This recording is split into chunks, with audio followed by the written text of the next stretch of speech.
जरा एक दृश्य की कल्पना कीजिए। कोई इंसान अपनी गाड़ी से नेशनल हाईवे 53 पर गुजर रहा है। रफ्तार तेज है, खिड़की के बाहर कुछ खेत, कुछ गुमटियां और शहरों के नाम वाले हरे रंग के बोर्ड तेजी से पीछे छूट रहे हैं।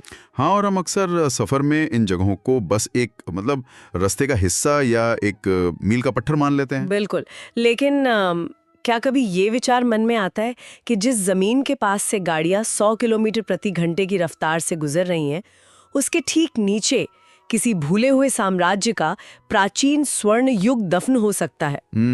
ये एक बहुत ही दिलचस्प विचार है ना?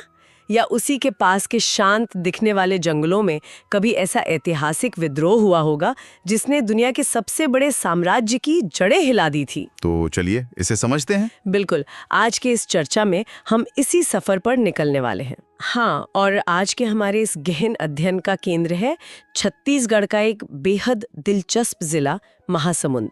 और ये सिर्फ एक भौगोलिक चर्चा नहीं है। हम ये समझने की कोशिश करेंगे कि कैसे प्राचीन राजाओं का वैभव, जंगलों के विद्रोही और यहाँ तक कि मंदिरों में आने वाले जंगली जानवर सब एक ही धागे से जुड़े हुए हैं।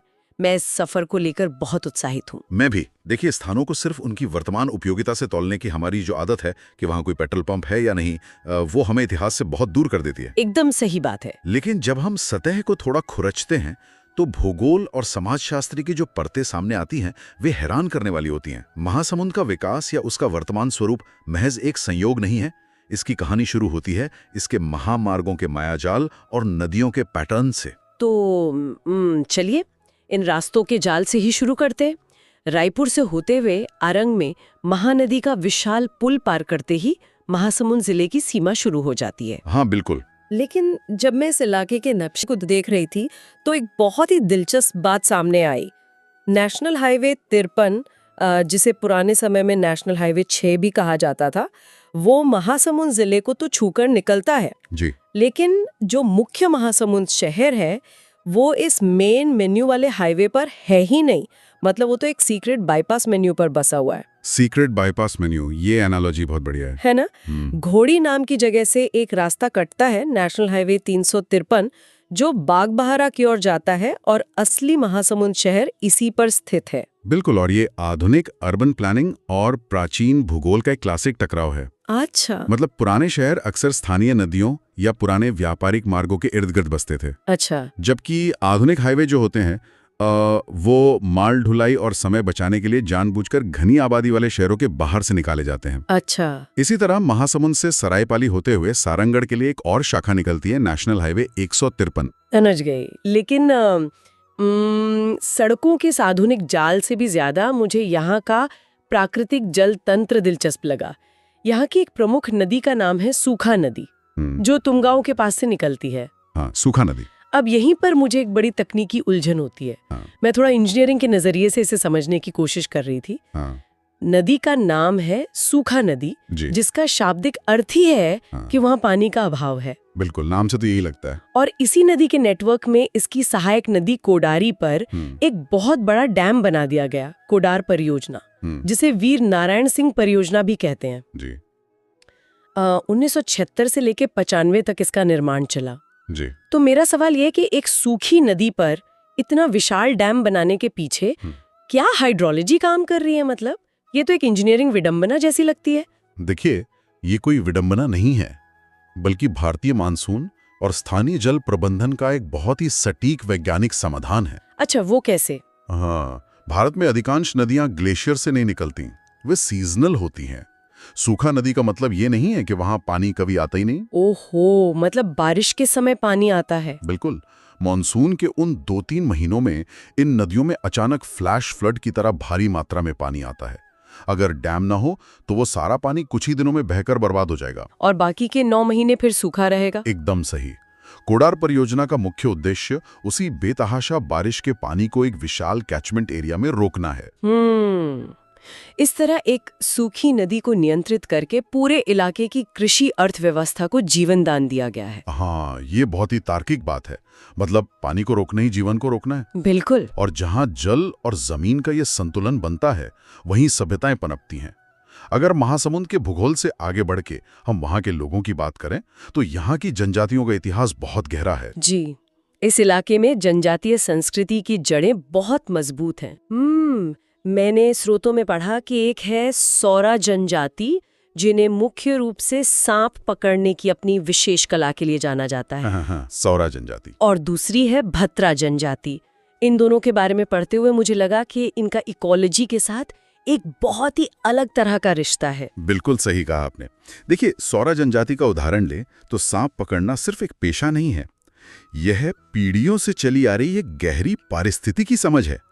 वे जानते हैं कि जंगल के किन हिस्सों में कौन से जीव रहते हैं, उनके व्यवहार का पैटर्न क्या है। हाँ, वो जंगल को सिर्फ देखते नहीं, उसे समझते हैं। और वहीं अगर भत्रा जनजाति की बात करें तो उन पर पड़ोसी राज्य ओडिशा की संस्कृति और उड़िया बोली का बहुत गहरा प्रभाव है। अच्छा, क्योंकि जिले की सीमा ओडिशा से लगती है। हाँ, यह हमें सिखाता है कि राजनीतिक सीमाएं भले ही नक्शों पर खींची जाती हों, लेकिन सांस्कृतिक सीमाएं हमेशा धुंधली होती हैं। बिल्कुल। और इन्हीं जंगलों, इन्हीं जमीनों से जुड़े लोगों ने इतिहास में वो कर दिखाया जिसकी गूंज लंदन तक सुनाई दी थी। हम 1930 के दशक की बात कर रहे हैं। ओहो ये तो मेरा सबसे पसंदीदा हिस्सा है, 1930 का प्रसिद्ध जंगल सत्याग्रह। जी। 2 प्रमुख सत्याग्रहों का जिक्र बार बार आता है।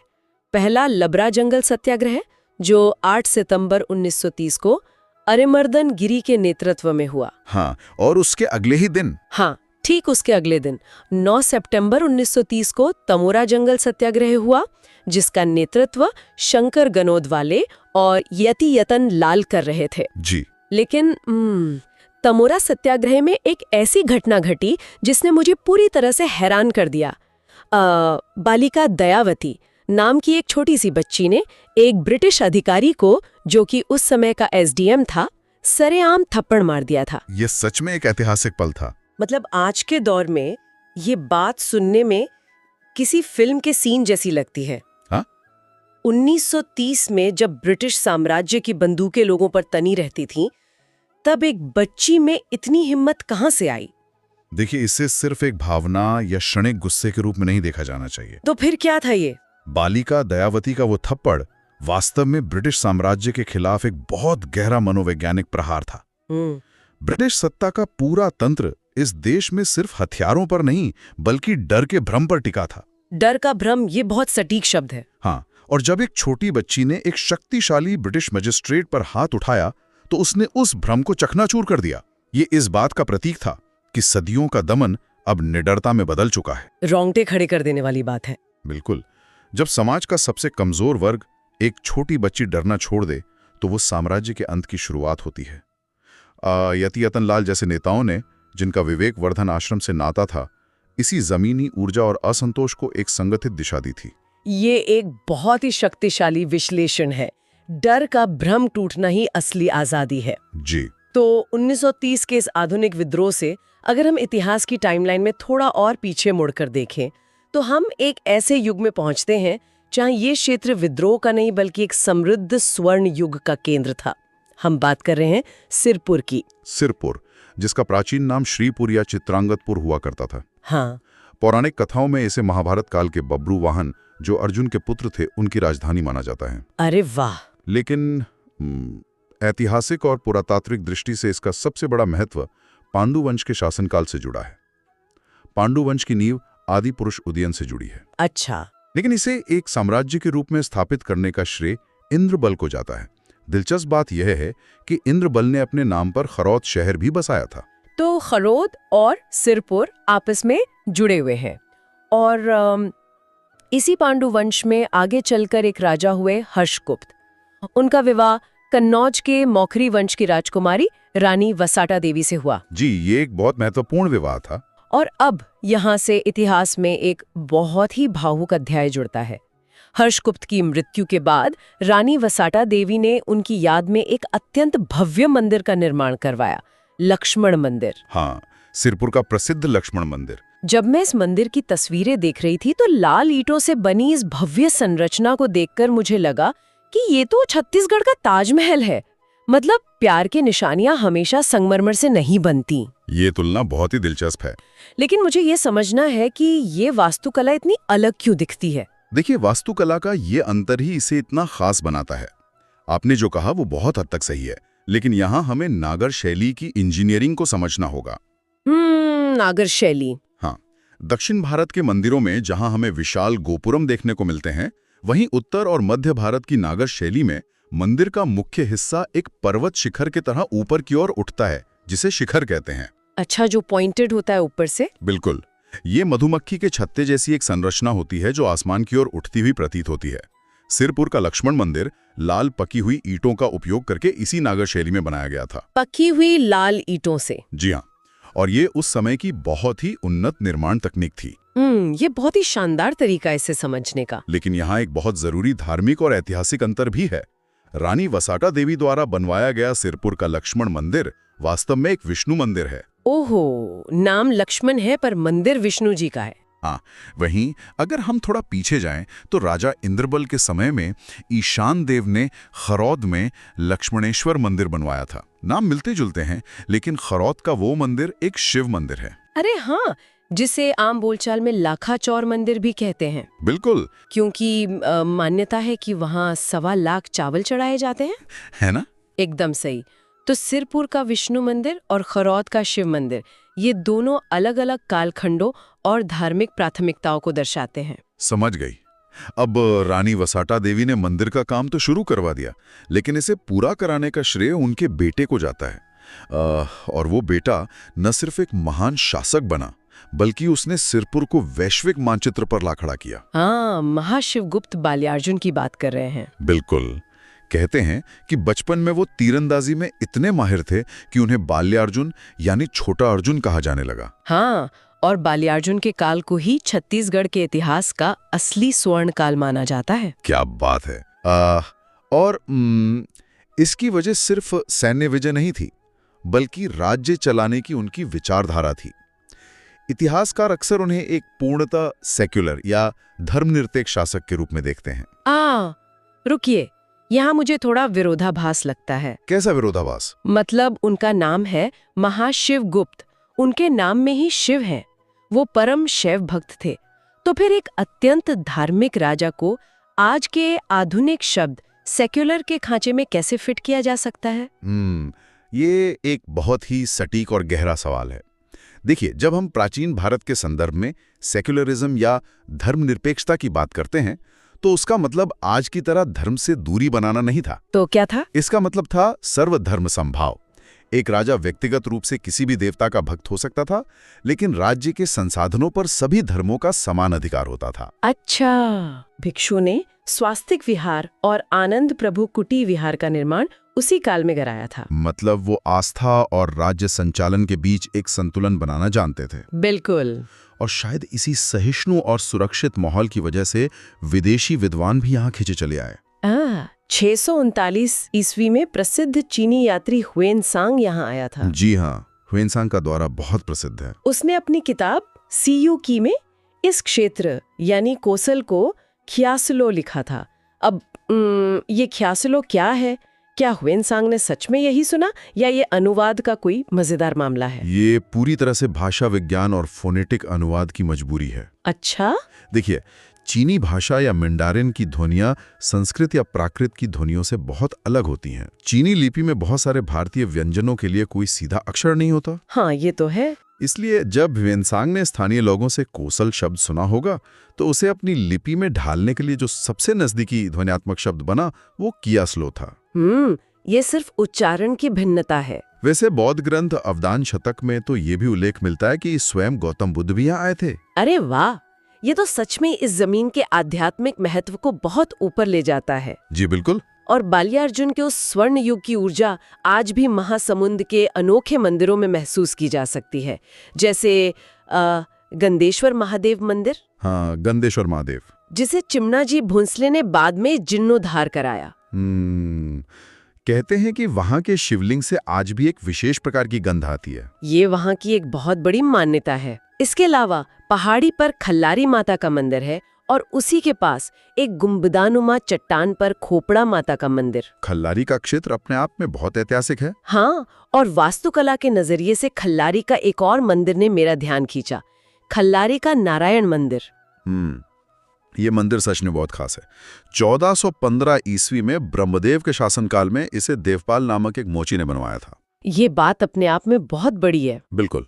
मतलब 15वीं शताब्दी में समाज के उस वर्ग का व्यक्ति जिसे शायद उस समय हाशिए पर रखा जाता था, वो एक भव्य नारायण मंदिर का निर्माण करवाता है। ये तो आस्था के लोकतंत्रीकरण का एक जीता जागता प्रमाण है। बिल्कुल सही कहा। ये दर्शाता है कि धार्मिक वास्तुकला सिर्फ राजाओं या सामंतों की जागीर नहीं थी, आम जनता की भी उसमें पूरी भागीदारी थी। हाँ, अब आस्था की बात हो और बागबाहरा के चंडी माता मंदिर का जिक्र ना हो तो ये चर्चा अधूरी है। अरे, वो भालुओं वाला मंदिर? हाँ, मैंने जब इसके बारे में पढ़ा तो मैं अपनी कुर्सी से लगभग उछली पड़ी थी। यहाँ शाम की आरती के वक्त जंगली भालू जंगल से निकल कर आते हैं, शांति से प्रसाद खाते हैं और वापस चले जाते हैं। मेरा मतलब है क्या? ये सुनकर कोई भी हैरान रह जाएगा। जंगली भालू जो आमतौर पर इंसान को देखते ही हमलावर हो सकते हैं, वो बस प्रसाद खाने आते हैं। ये किसी डिज्नी फिल्म जैसा नहीं लग रहा, जहाँ जानवर और इंसान एक साथ गाना गा रहे हों।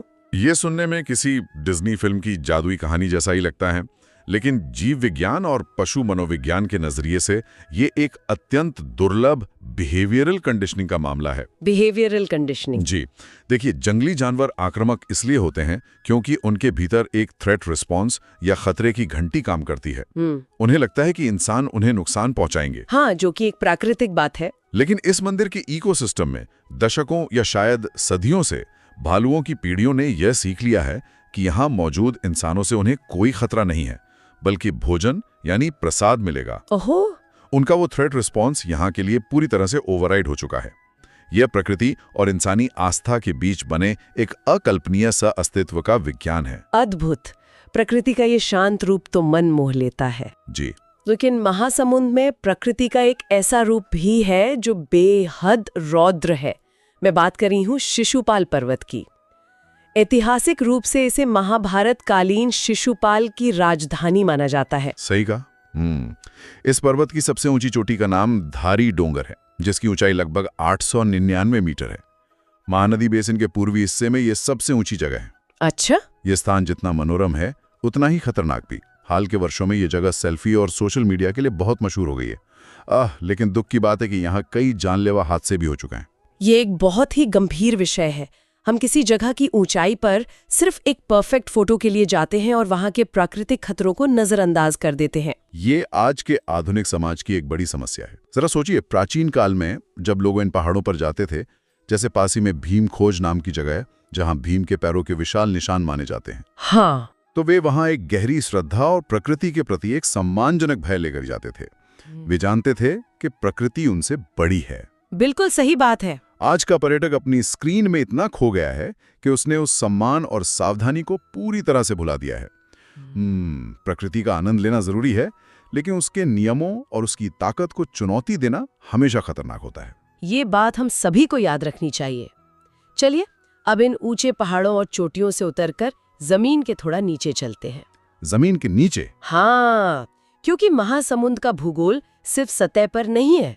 इसका असली भौतिक खजाना तो मिट्टी के नीचे दफन है। हम खनिजों की बात कर रहे हैं। हाँ, खनिज संपदा, बिल्कुल। सरायपाली क्षेत्र में चूना पत्थर यानी लाइमस्टोन प्रचुर मात्रा में मिलता है, लेकिन जो चीज सबसे ज्यादा चौंकाती है वो है सोना। सोने की खदानें? हाँ, रेथी, कोलर और लिम्बागुड़ा जैसी जगहों पर सोने की खदानें मौजूद हैं। इसके अलावा माकरमुत्ता, घाट कचार और चूराकुट्टा में फ्लोराइड भी पाया जाता है। लेकिन मुझे ये समझना है कि यहाँ सोना आता कहाँ से है। ये भूविज्ञान का एक बहुत ही शानदार पहलू है। देखिए, महासमुंद और उसके आसपास का इलाका बहुत पुरानी चट्टानों से बना है। लाखों साल पहले पृथ्वी की गहराई से जो हाइड्रोथर्मल फ्लूइड्स या गर्म तरल पदार्थ ऊपर की ओर आए, उन्होंने दरारों में जमकर क्वार्ट्ज वेन्स का निर्माण किया। इन्हीं शिराओं में सोना फंसा होता है। अच्छा, तो ये चट्टानों के अंदर होता है? हाँ, और समय के साथ जब नदियां इन चट्टानों को काटती हैं, तो सोने के छोटे छोटे कण बहकर नदी के किनारों पर जमा हो जाते हैं, जिन्हें हम प्लेसर डिपॉजिट्स कहते हैं। इसीलिए ये इलाका खनिज संपदा के मामले में इतना समृद्ध है। क्या बात है! मतलब आज भी इस मिट्टी के जरे जरे में भूगर्भीय इतिहास का सोना छिपा है। वैसे इन मुश्किल नामों को याद रखने का एक बहुत ही मजेदार तरीका मैंने कहीं पढ़ा था। वो क्या है? जैसे अगर आपको लिम्बागुड़ा याद रखना हो तो लिम्बागुड़ा से नींबू सोचिए। नींबू का रंग होता है पीला और पीला होता है सोना, तो लिम्बागुड़ा मतलब सोने की खदान। भूगोल और खनिजों को याद रखने का ये एक बहुत ही बेहतरीन तरीका है ना? हाँ, बिल्कुल। जटिल वैज्ञानिक या भौगोलिक जानकारियों को इस तरह की आसान युक्तियों से जोड़ना उन्हें आम लोगों के लिए बहुत सुलभ बना देता है।